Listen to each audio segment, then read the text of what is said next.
就在今年的7月8号，被称为末日核潜艇的别尔哥罗德号正式交付。这个消息一经传出，美军连忙组织反潜任务组进行应对。那么这个别尔哥罗德号到底是个什么来头呢？它又具备怎样的威力呢？让美军立刻就成立反潜任务组呢？今天大兵就和各位聊一聊俄罗斯的别尔哥罗德号战略核潜艇。首先我们得先看一下别尔哥罗德号的实力和各项参数。这艘核潜艇截止到目前是全球范围内最长的一艘，达到了184米，建造周期长达30多年，排水量已经达到了3万吨。艇上还装备了6枚波塞冬战略核鱼雷，配备了2座先进核反应堆，水下的航速最高可以达到每小时61.1公里，在作战中最大前深为500米。由于内部拥有大量的空间，所以艇上的官兵数量达到了110人。根据俄方给出的数据显示，这艘潜艇在海上的续航能力能够达到120天。而在它的后部还带着无人深海发电机，也就是说可以运输甚至安装核动力无人潜艇。前部原先的导弹舱也被修改成了一个长约30米的舱室，方便携带大量的潜水装备。据了解，现如今俄罗斯对北极地区海底的资源十分重视，希望通过各种方式在海底进行探测，因此别尔哥罗德号能够携带潜航器，对他们来说有很重要的意义。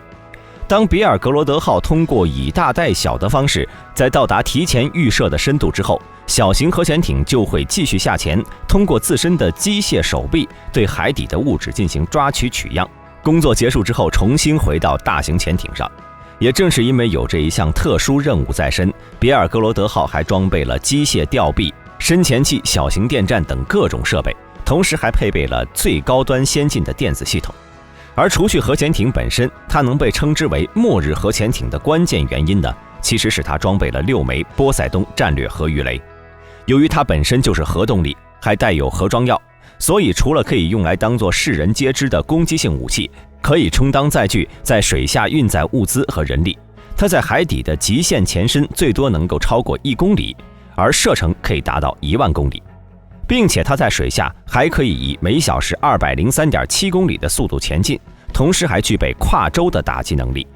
至于威力方面，俄方称波塞冬最多可以携带爆炸当量200万吨 TNT 的核弹头，也就是说，这种鱼雷一旦在指定区域爆炸，产生的威力可以直接引起海啸，而这种级别的海啸足以将海岸边的小型城市毁灭。由于别尔哥罗德号可以携带2款无人潜航器，并且体积巨大，所以也被称为水下的航空母舰。其中2款潜航器，一个叫做大舰禽，能够在深度200米的水中正常工作，长6.5米，身上装备了各种传感器，主要的任务就是在水下进行侦察、追踪和测绘等工作。而另一款呢，就是提到的波塞冬了。咱们上面提到这款潜航器的实质是一款鱼雷，但是在俄方公布的公告中呢，波塞冬号的主要作用是用来探测北冰洋水下物质的，同时在追踪鱼雷。不过根据2019年俄方负责人的说法，目前俄罗斯共有6种毁灭性武器，水下潜航器就是其中之一。而波塞冬号除了巨大的威力，它的隐蔽性也比较不错，在工作时产生噪音较小，能够悄悄地潜入到敌方海域，随时发起打击。这也就是为什么美军在了解到了别尔哥罗德号交付后，迅速建立反潜任务组的原因。说起别尔哥罗德号核潜艇的建造历程，可以说是十分曲折。最初它的前身是苏联的一艘巡航导弹核潜艇，苏联解体之后，俄罗斯在1992年7月底开始正式动工，次年才正式更名为别尔哥罗德号。经过5年的建造过程，这艘核潜艇就顺利完成了总体的一大半，只剩下收尾的工作了。而此时的俄罗斯却没钱了，后续完善核潜艇的资金直接被取消了，整个项目也彻底解散了，所有的船员和工作人员也全数调走，而这艘潜艇呢也就被封存起来了，成了一艘烂尾潜艇。直到2000年8月12号，别尔哥罗德号的姊妹舰库尔斯克号潜艇发生意外沉没，这时俄罗斯才决定封存的别尔哥罗德号重新拉出来建造完善，并且将项目命名为 949AM。不过即便是重新修建潜艇的项目已经恢复，但是修建资金却一直没有到位。直到2年之后，俄方才开始重视这个项目，补上了资金的空缺。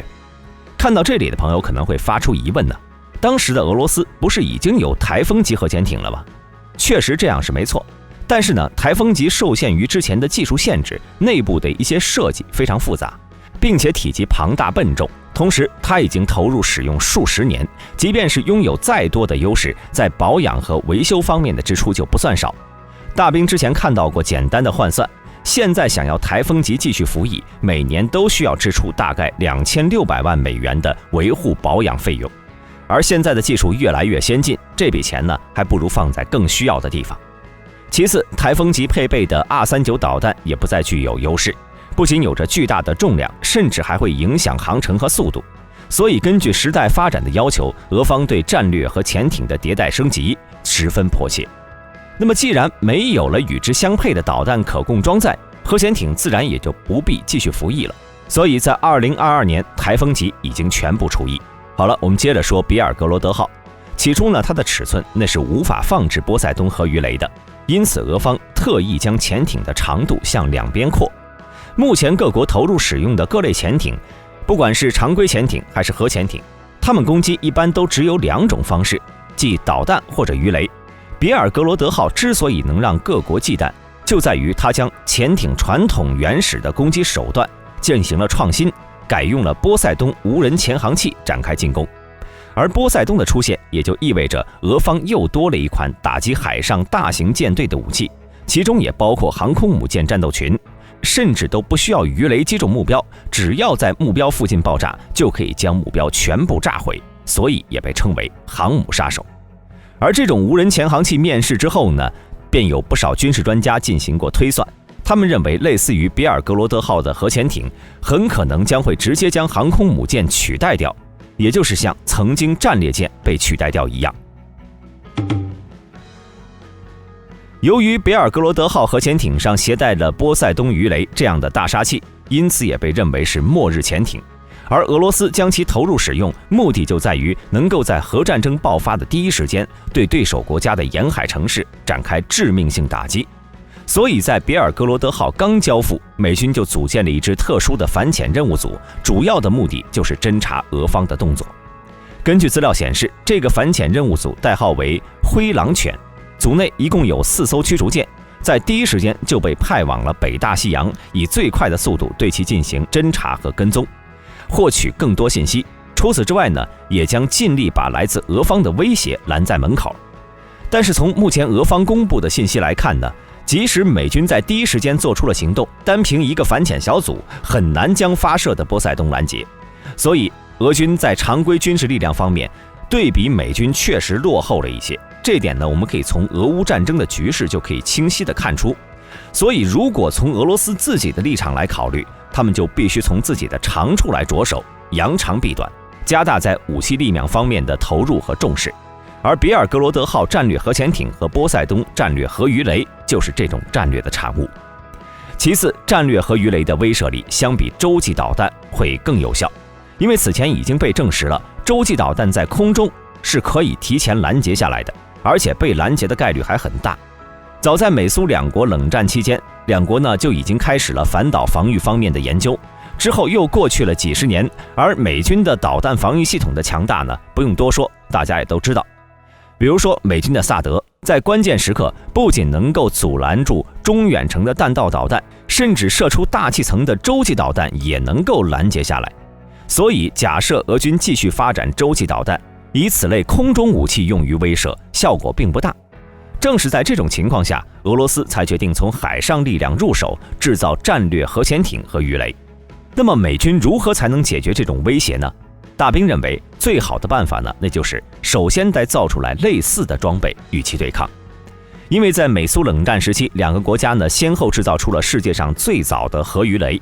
但是由于当时的技术不够先进，即便是造出了核鱼雷，爆炸当量呢也只是在几千吨左右，最大的不会超过5万吨。而这种核鱼雷爆炸时，威力就相当于一枚战术核弹，进行打击目标也只是一些别国的舰队。随着苏联的消失，全球呢只剩下美国拥有核鱼雷的建造技术，这样的情况让他们开始有懈怠，对核鱼雷方面的研究也有所搁置。所以美军只需要将波塞冬鱼雷进行一番侦查和数据探测，研发出同级别的鱼雷就是最好的选择。即便是无法在最短的时间内研制出来，通过数据也能够了解到对方的具体实力，并在此基础上进行拦截，也能将出现的劣势给追回来。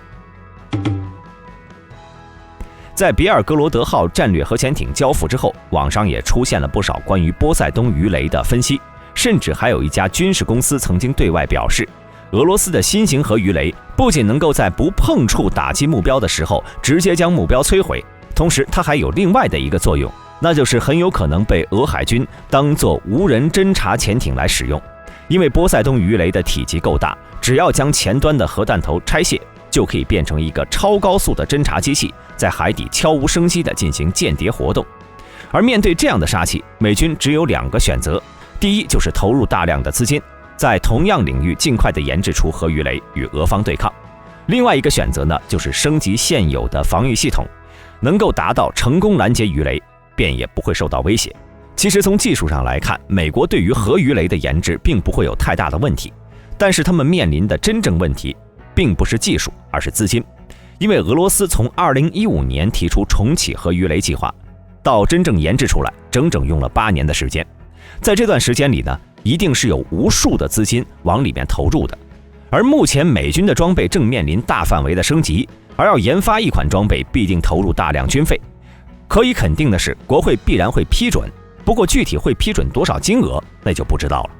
所以到现在呢，也没有办法确定美军会采取哪种方式来应对。但是大兵呢，会时刻关注最新情况，给各位朋友分享。好了，今天的视频就到这里，有想看的武器欢迎留言讨论，你想看的也是我想要了解的，我们下期视频再见。